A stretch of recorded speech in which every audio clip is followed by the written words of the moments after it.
Tuesday, September 23rd, the year 2014. See what's happening in the news today. Klinghoffer. Who's Klinghoffer? Page 2. Who's Klinghoffer? You're looking in the Metro. It's in the AM. You said Metro. Did I? No. You said AM. All right. AM.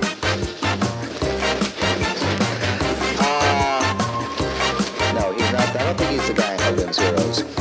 Yeah. Right here. Okay. Now, I could show you on the internet. Let's see if there's any video. Let me just tell you what happened. Here he is. The death of Klinghoffer. Oh, I guess there's a guitarist called Klinghoffer too. With the Red Hot Chili Peppers. Oh yeah. Anyway,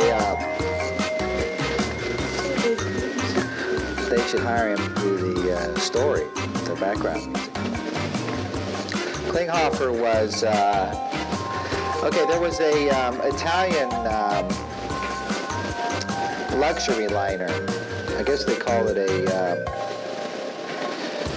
I forgot what they call them. It's a luxury liner, a boat out in the ocean,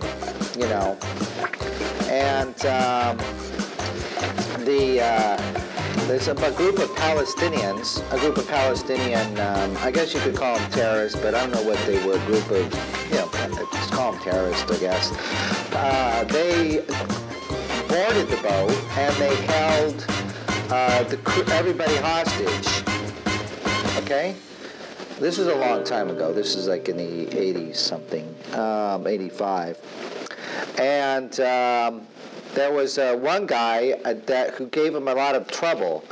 He was this guy here, this Jewish guy from New York City. And, they would, like, for example, they would say, okay, we want all you guys to go into the back cabin. And go, back cabin, nothing. You'll go into the back cabin. That's the back cabin for you. I'll have your back cabin right here. And, everything. They would give him some, you brought me some blue-green algae? He'd go, hey, your blue-green algae. I have your blue-green algae right here. Anyway, so he didn't obey them. He spit on them. So, and their demands. For some reason, it seemed like the army didn't get there quickly. So there was a period of time where they had control of the hostages. And this guy was giving him trouble. So you know what they did? It's not like a movie. They don't just put up with him until, for, days on end. Or put him in some kind of a secret thing that he could escape from. They just shot him in the head and dumped him overboard. You're listening to the UnCommonCore Podcast with your host Thomas Howell. Finally, 2016 is over. That was a rough one. Looking forward to 2017, I figure the best thing to do is to purge the past and start out fresh. So in that vein, this episode is a montage of class recordings from the school I worked at that closed in 2016. We start in the middle of a conversation about Google Books and Authors Guild versus Google from an article called Education Supplement, All Your Basement or Belong to Us from the Village Voice, and end with a conversation about former Panama dictator Manuel Noriega's lawsuit against Activision for putting his likeness in Call of Duty. In 2017, I'd like to do more interviews. I may interview a past student or a teacher or someone who is knowledgeable about modular synthesizers. If you fall into any of these categories, write me at UnCommonCore Podcast at yahoo.com. That's all one word. UnCommonCore Podcast at yahoo.com. That's UnCommonCore Podcast at yahoo.com. Or call 415-287-4555. It's been a tough year, Maybe the next one will be better. Enjoy the episode. Sorry about the sound. Like before, it is an iPhone. I'm Tom Howell, and this here is Q the Pug. He just farted. Happy New Year, everybody.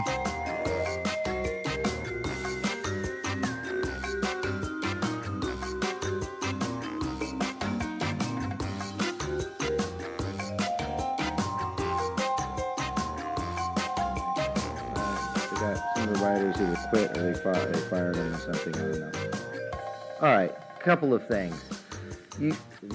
When I went to the library a while back, you do research or you look to see what's there, right? And your exposure to the world is limited to whatever was in that library. Your research was limited in that library. But nowadays, the libraries really compete with the internet. Really, people could go on the internet for all kinds of things, but should they have to go down to the library to see what else is available? It's like, are there going to be some books that you just have to go and see in person and in that particular library? Seems goofy. A while back, I was doing when I was in college, I was doing a PowerPoint project.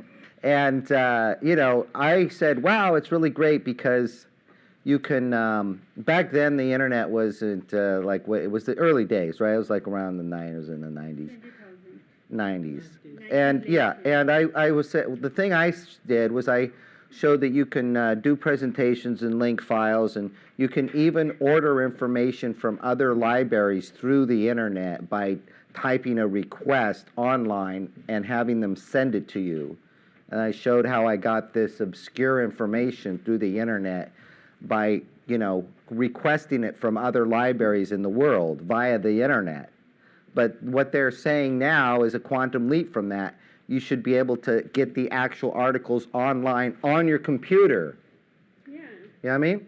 So in the past, you could get it. You still, as long as going back from when they first started putting things online, you could query a library and go through some paperwork and have them send the material to that library if they agree. The actual book or videotape or whatever it was back then. So I think that already existed. So the only thing this is doing is linking that digital material so it pops up, really. I understand that authors want to be able to make money on their books. Because till one point of view is like all the hardship is kind of they make a book, write a book, time is gone and everything. So they want to get the credit, like if we physically buy a book that is more expensive, more profitable to them than like getting from, and we can copy it anything. They could just, why go out to the store and buy it when you could download it, right? Yeah. Or even an ebook or whatever, audiobook. I can't talk for all of them, but a large number of them kind of they could go and they could download a song, for example, but they'd rather pay $1 or $2 for the song. That's why iTunes was successful. Some people wanted it for free. That's a theory in the Silicon Valley, that everything should be free and information should be free. And it's a popular theory amongst people who are techno people, tech guys. But your average person, I think, is, they know that people work for things and that they don't mind paying for stuff. They don't mind paying $1 or $2 for a song, or, as long as it's a reasonable price, people don't mind paying for something because they work and they want to be able to have that work be meaningful, and being able to get something you want and that has value to you makes that work meaningful in a way. So they don't mind that, you know what I mean? They don't have to have things for free.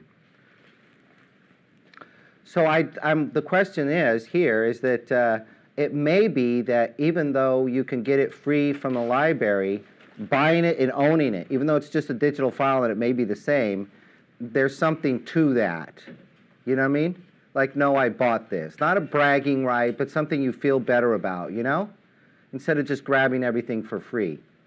You know what I mean? So because I think people they do pay for music and they do pay for books sometimes, even though they can get it free. Sometimes they don't always, at least in this country, they don't always go for the free option. So I don't know if that would make people change, because young people today are more like a lot of people in your parts of the world and in Asia and stuff. They do tend to prefer the free stuff. You know what I mean? So I'm not sure if it will still be able to survive. Do you think you should be able to go to a library and get anything you want? Like now, because like it's a tech world, I mean, like we have to save time, we have to because time is money, so that point of view, not like physically going to the library, because library may be very far, then so if you can get on the desk in your room, why to just go, and it's not a waste of time, but unless and until you want to get an physical experience going and communicating with other people, staying in the library, and spare time you can go, but now not every time, you have to see, it's what about weather is very bad, you just want to read that book. Yeah. You can't just wait for the weather to get okay. All right. But I would prefer that getting access to all the books through the internet would be better. In the past, people in the little towns were like, "Oh, our library sucks." There's nothing there. And some places that even have good towns have libraries that suck. This would kind of level the playing field on libraries, I think. You would have the great Google Online Library. When it goes to this stuff, I think whenever technology creates a dilemma or a problem, I think a lot of times better technology can solve that problem. But I basically trust Google. Some of the companies I think are pretty trustworthy that are, thankfully, that are leading the technology, and some of them aren't. I think Google's basically a good company. I don't think they're just going to go out there and get all the books and then say, nobody could have them unless they pay me extra money or something, And plus they can't burn them. They can't have book burnings anymore. I miss that. If they do this digitally, I don't know how I don't think they're going to be able to do the CDs or the videos or stuff like that. I just think that'll be off limits. But the books, I could see them doing that. But yeah, the library has the CDs, the physical CDs. But I don't know, CDs are almost obsolete, It's funny because, every time they invented, oh, but by the way, one of the Everly Brothers died today. Don't let me forget this. And I'll show you a video. I know that's not related, but what I was thinking is that, when they went from 8-track tape, back a long time ago, I guess, I think it was Magellan or one of those guys, but back, they had this 8-track tape, and you used to be thick, and you stuck it in your car, and it would play the tape, and it would do tracks, and if your song was too long, it would cut to tracks in the middle of the song. It was so bad, But it was a big, thick thing, and it was bigger than this. It was huge remote. Anyway, when they went from 8-track tape to CD, did they go from 8-track tape to CD? I think they went from 8-track tape to record. What did they go after 8-track tapes? With the tape to this much big, I think. Well, they went from 8-track tape, then they went to cassette tape, I think. Cassette, yeah. And then they went from cassette tape CD. to CD, but LPs were in between. And when they went to CDs, the LP. But anyway, every time they changed, when they changed from 8-track to tape to CD, whenever they changed formats, some bands didn't make the cut. There's some bands that would make it from 8-track to tape. Good, they're lucky. Now they made it from tape to CD, and they think they're safe now. But now some of them are not making it from CD to the digital iTunes, even though they're doing a pretty good job. It's funny, but there's some bands just fall off the wagon, fall off and then they just get forgotten about. And fortunately now they're bringing a lot of these old ones back, but there's certain CDs you can get that are discontinued. And anyway, Everly Brothers. That's what made me think of the Everly Brothers. One of the Everly Brothers died this week. You guys know who the Everly Brothers are? I don't know which brother. I think it was the young, but I'm not sure. Let me check and see. Everly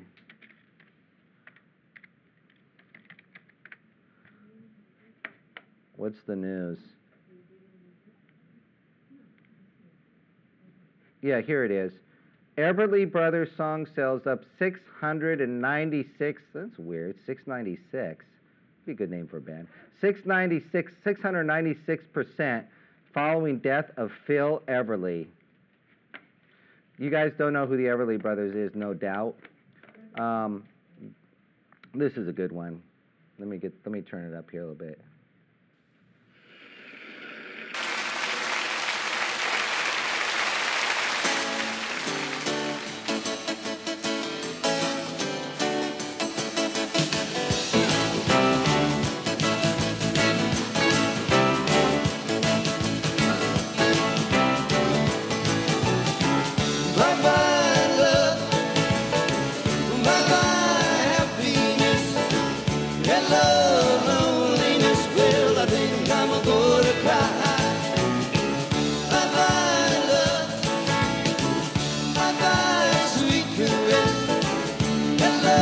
Wait a minute. This is the old, retired Everly Brothers. You could tell by the way they're playing either. Let's get the original version here. What is your name? Don Everly, age 20. Only a 20-year-old would say his name in the first place. This is better. This is before they hated each other. How about you? What's your name? Phil Everly, I'm 18 years old. Will both of you please smile? 18, 20. I think Pat Boone is old enough to be their grandfather. They have a wonderful record, Bye Bye Love. Sing.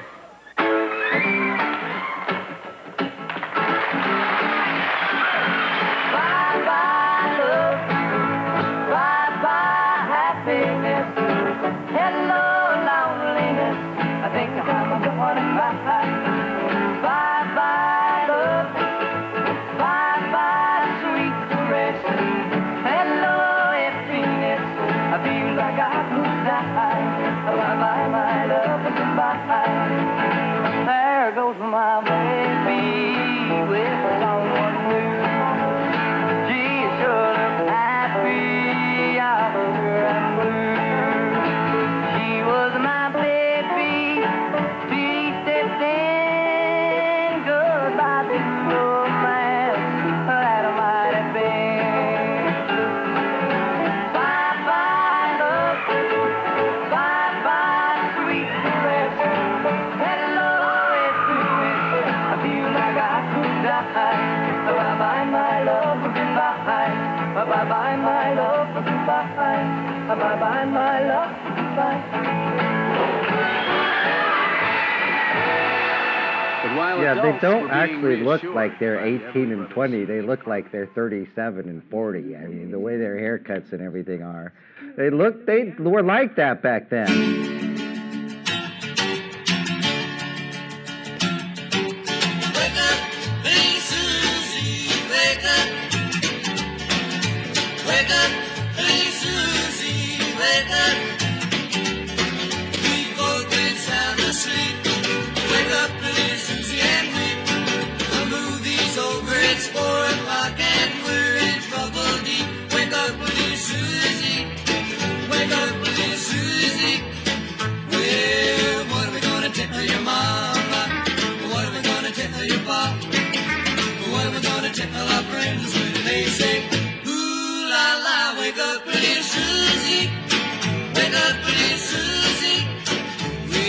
Died. Lou. I don't know which one is Lou. I don't know which one is Lou. Yeah, no, Lou is the 18-year-old one. Right. He's the younger one. The younger one died. Whichever one was younger. So I think it's this one here on the right. The younger one. Whichever one was younger was the other guy. Well, we're looking at the other one. Anyway, well, they don't look anything like this now. I mean, you saw what they looked like before.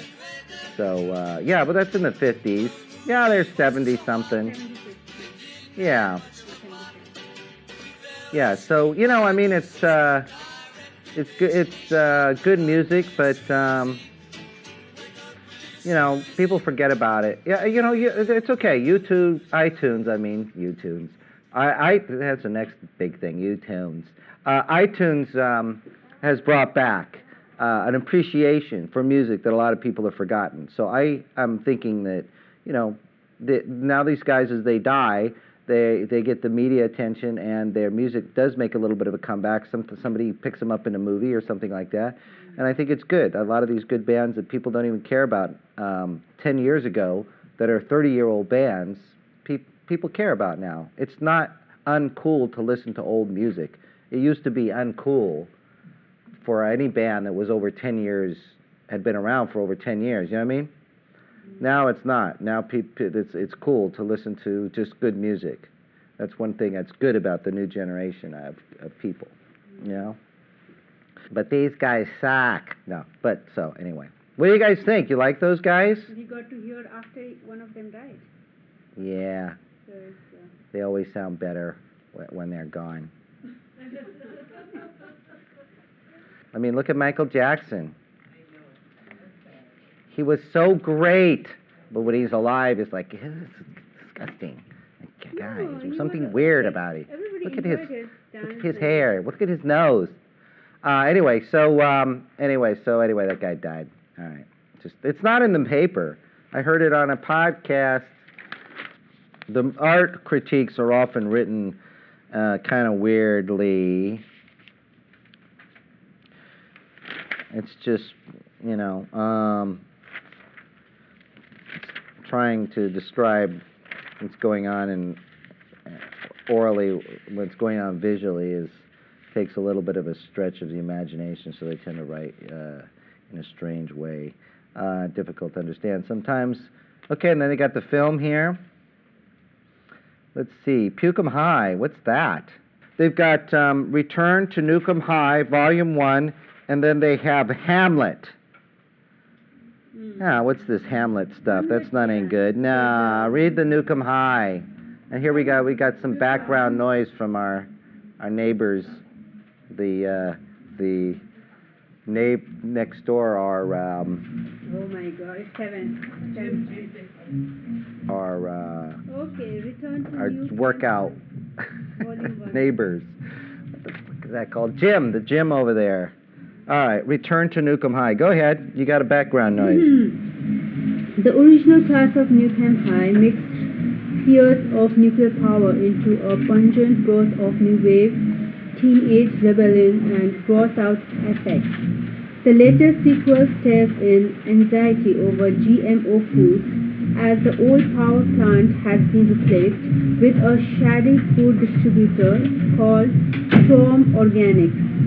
One tainted taco Tuesday later, and a group of put-upon high school outcasts, an unfunny parody of Glee, has mutated into a terrorizing gang of cretins, just like in the old days. Meanwhile, Lauren, Catherine, Corcoran, the new girl at school, is beginning a secret relationship with classmate Christy, Asta Paradis, an anti-film organic blogger, while she looks what a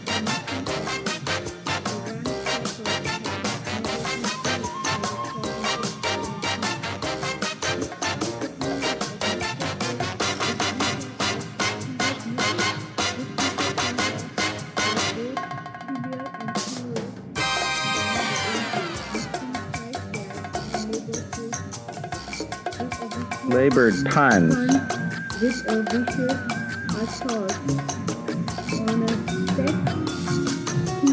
sex ed teacher and girl best friend. Some clever ideas, the new setting organized in the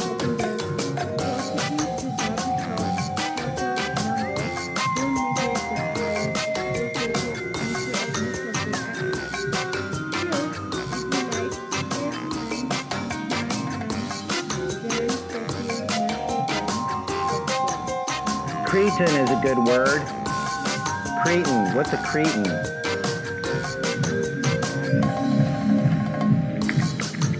Where's the picture showing? Here, a stupid person. If you look it up here, see? Cretin. Yeah. But I don't know. These days of political correctness, they can still say Cretan. It's, I guess, I don't know if the country of Crete still exists, but it came from Crete. Urban Dictionary says a person that is brainless, stupid, childlike, full of pointless information that makes no sense and appeals to other Cretans. All right. Let's see if we could find this movie. What's the name of the movie? Nukem High?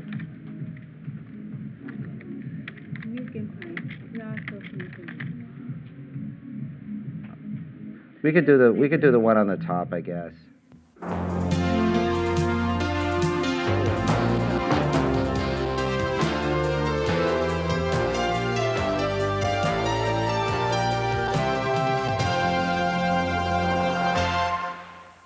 Tromaville is threatened for the third time by 3 times the evil. I can rule everything! Let's do it! I killed the girl! 3 times the mutated monsters. Somebody get me a Kleenex. And 3 times the nuclear meltdowns.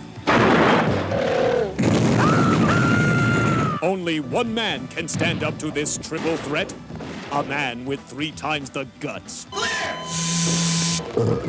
3 times the strength. Oh, ilmo me! And 3 times the acting roles. This is Mayor Smith speaking. Excellent, Dick. Adley, I love you. Wrestling star turned action hero Brick Bronski is the good. Because I'll never use my power to cause harm to anyone. The bad. I'll keep my mind on maiming and killing, sir. And the sub-humanoid. Class of Nukem High, Part 3. 3 times the nuclear-powered action. 3 times the nuclear-powered passion. 3 times the nuclear-powered nuclear power. In the good. Looks like you underestimated the good people of Tromaville. The bad. I thought the idea was to terrorize this town and not let anyone know who it is. And the sub-humanoid. Class of Nukem High, Part 3. Starring Brick Bronski as Adlai the Good. Now they make a lot of goofy movies here. Except that way. It doesn't look like a particularly Co-starring Brick good one. Bronski as 12. Dick the Bad. I never felt this way before. Featuring Brick Bronski as the sub-humanoid. With special guest appearance by Brick Bronski as the mayor of Tromaville. This is a trauma movie. So dry those eyes and reach on drug and racketeering charges, convicted in 1922. 1992. 92. And imprisoned until 2010, when he was extradited to France to serve his sentence there. He was then sent to Panama, where he remains in jail for crimes committed during his rule, including murder. All right. Is he still alive? Yeah, that's why he's suing. He's suing the game company because of his image. Now, again, they say, and he did do a lot of these crimes. I mean, the people in Central America also felt the way, the ones I talked to. I mean, he had a compound, and in his backyard, he killed people and tortured people right in his backyard, next to the chicken coop and the painting little gazebo thing that he would do. Right there, he had the little concrete building with the water-stained floor, and he tortured people and killed people there. He's not the only person that does this, someone else pointed out. It's true.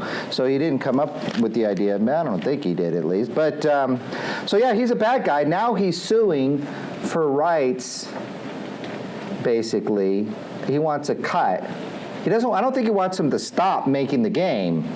He just wants a cut of the profits, which is kind of tells you about him. I mean, I don't think he's saying stop this game. He's saying he wants a piece of it. I went to all the trouble to go and do all of this stuff and create this history. I need a piece of it. And he is a historical figure. He's not saying, I don't think he's saying, this is really offensive to me, stop it. I think he's saying, I want a piece of it. I think that's what he's saying. I may be wrong about that, but But let's just assume I'm right. So what do you guys think about that? Do you think he deserves a cut because anybody else would get a cut, even though he's in jail and he's a criminal? I mean, do you think people like this, like the parents of Osama bin Laden or Charles Manson, or anytime they make a video game or a dramatic piece, do you think, like a regular person, they should have rights to their own story and get a piece of the action or at least sign off on it? Huh? Yeah. Yes? Yeah, I think so. Really? Okay, yeah, I get different people with different opinions on it. So what's your argument for giving him... He what? He has still have his rights. Okay, so he doesn't give up his rights Even though... That's his story. Yeah, even though someone considering him as an outcast, but he's still human and have his own rights. All right, well, that's the argument. What about the fact that he, killed people and he's a very bad guy? Yeah, they still have the rights to refuse to even though. You don't think he gives up his rights when he mass murders people? It's a different story, baby. All right, well, that's an opinion. That's his argument. And what do you? Who thinks he should not get anything?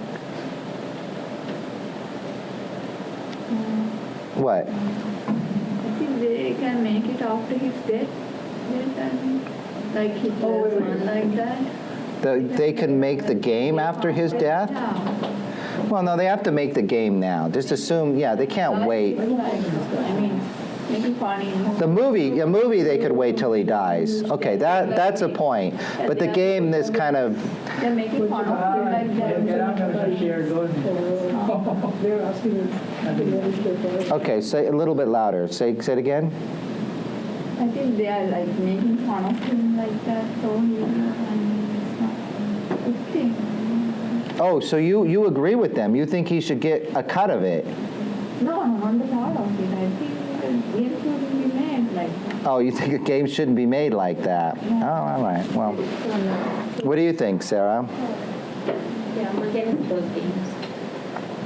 I don't think that they're supposed to do something like that. Encourage people to do more violence. Well, the games do have similar themes, I'm told. That not that I'd be embarrassed to play the games, I just don't know. But they changed the characters. Like they might have a Saddam Hussein character named Hussein Saddam or something, or Insane his Dam or something. Yeah, it's him. He's got a big mustache and a little, beret on his head or whatever he wears in his little military outfit. So it's him, but they say and a lot of times you'll watch a TV show, they'll say any depiction of real characters is purely coincidence, so they don't get sued, But in this game, they're clearly saying it's Noriega. All right, well, I'm not sure about this. I don't think they should give him the money. They should certainly fight it, I think. I think there should be some kind of a law up to that degree that you give up your right to collect royalties if you commit heinous crimes, if they make a book or a movie. Otherwise, you have an incentive to do that. I mean, Singapore, they hang the people and they whip the people, you know what I mean? And the streets are clean and the crime is low. And here, the punishment is going to be what? You're going to sit in jail and then you're going to have a video game made out of you if you're bad enough? I think what they may end up doing, they may grant him something and then make it not retroactive, because if it goes back in time, it's going to be a problem, because there's all these other games or artistic works that were created with real-life historical characters that still have family that are alive, and so that would open up a Pandora's box of problems. So the judge may rule that, yes, but just now into the future. And then the games will change the characters. They won't use the real characters anymore. But it'll be interesting, a little bit interesting to see what happens, what they do with it. They may also put some restrictions on the games as well. I mean, I don't think that's going to happen, but you two don't like the games themselves. Children, I mean, they sometimes will make it children's mind. Well, the problem is that the U.S. military uses those games also to recruit people. If you go into their Army recruiting centers, they have video games where people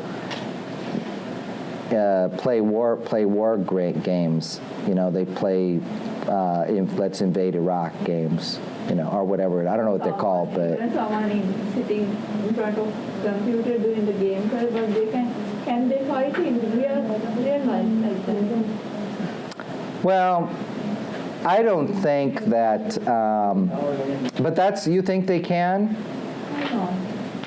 Sometimes people are addicted to games, but I don't think that they can really fight like that. They can really do very damage. Yeah, no, I don't think it's the big tough guys with that go into, you know, that throw 6-inch knives at pictures of, you know, celebrities. I don't think those are the people that watch the video games and become violent. I think the people who play the violent video games are kind of nerdy type of people. You know what I mean? Sometimes they are the people who are doing serial kills like in here. Seeing several people in schools like that. It could be that those young kids that are, you know, taking out a rifle or a handgun and going to their local high school and shooting people up, they could have been inspired by the games. That's very possible. Yeah, so you have a point there. That's right. So I don't know. I mean, in the past, the argument was fairly good that these people don't become violent. But now with all the school shootings, it's time to revisit that scenario. I know that when I was a kid in high school and I saw bad things on TV, I blamed my actions on television. I would get ideas, and I thought, you know, and they would give me creative ideas, you know, and then I'd go out and do make trouble. But I would be inspired by what I saw on television. You know what I mean? So I think to some degree it does affect kids, TV and the media. Yeah. You know what I mean? Make fake bombs and threaten neighbors you didn't like. People's climbing much, right? No, what? Sunday. What? In the campus, right? You went to there, right? Where? Sunday. Where? The people's climbing march in the campus. The wall? Climbing? Oh, the climate march. Yeah. Oh, I thought you said climbing a wall. I'm thinking, what are you talking about, the wall climbers? I probably should climb some walls, but no, You cut your hair? Oh yeah, I did cut my hair. That was like that was from last time I saw you, yeah. Well, that's why you seem to be. I don't seem so weak? Yeah, because you cut your hair. I don't seem so weak? What do you mean? Well, I'm usually weak and frail.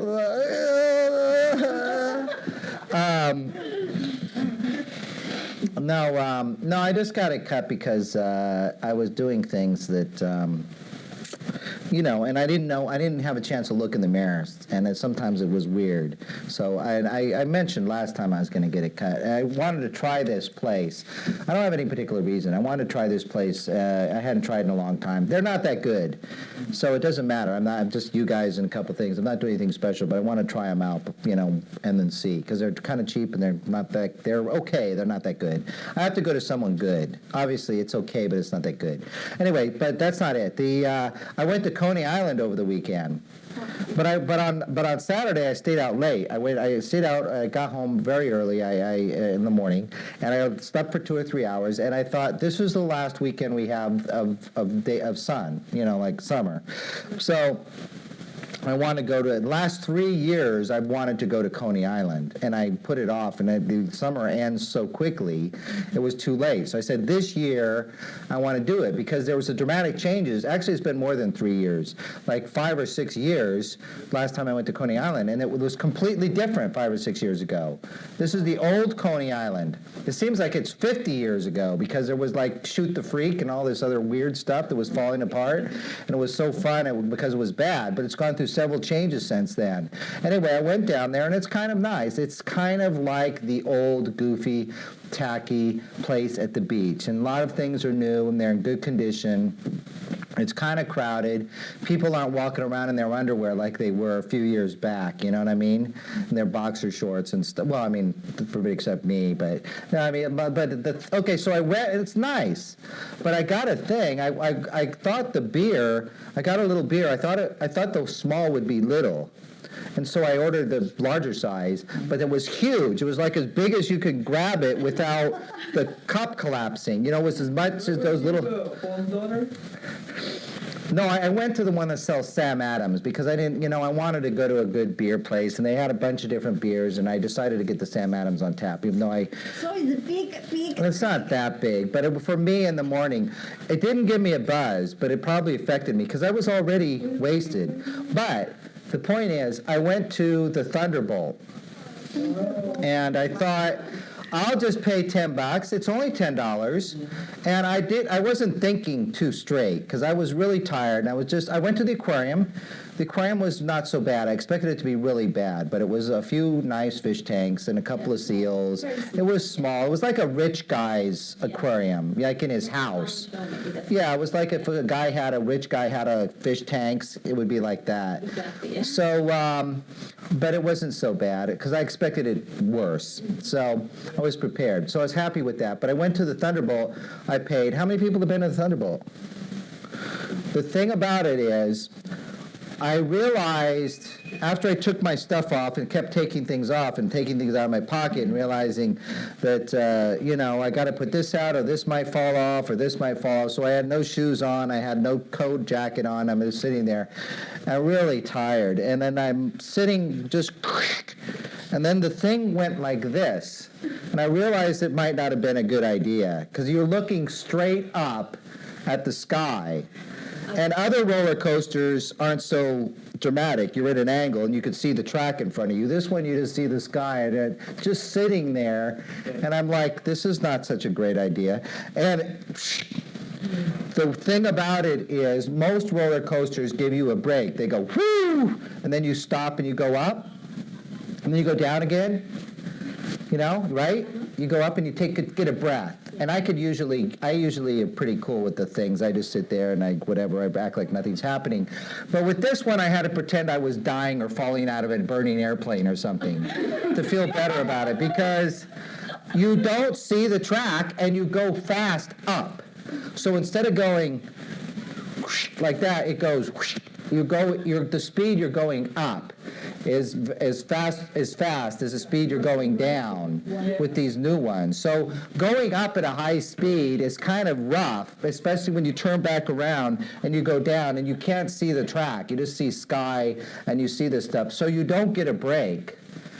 So it was a little rough, but it was okay. It ended just at the right amount of time where I would begin to think, this is kind of a scary roller coaster. Then it ended. You know what I mean? Because usually they're not scary to me. But I was thinking, this one's a little scary. And then it ended right there. I was just thinking that this one, if it keeps going a little more, this is a little scary because I'm kind of tired of it.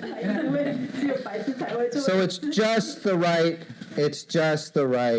length. So I do recommend it. It's worth $10. I wouldn't recommend going with, grandma and the kids. I would go with a friend first, so you know what to expect.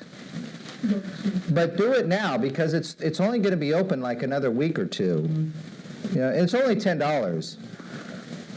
So in other words, it's not like a cheesy roller coaster that's at Coney Island by the beach. It's like a real roller coaster like you might get at Six Flags or something. So it's worth going down there and checking it out if you like that kind of thing. All right? Okay, guys, I'll see you for Thursday.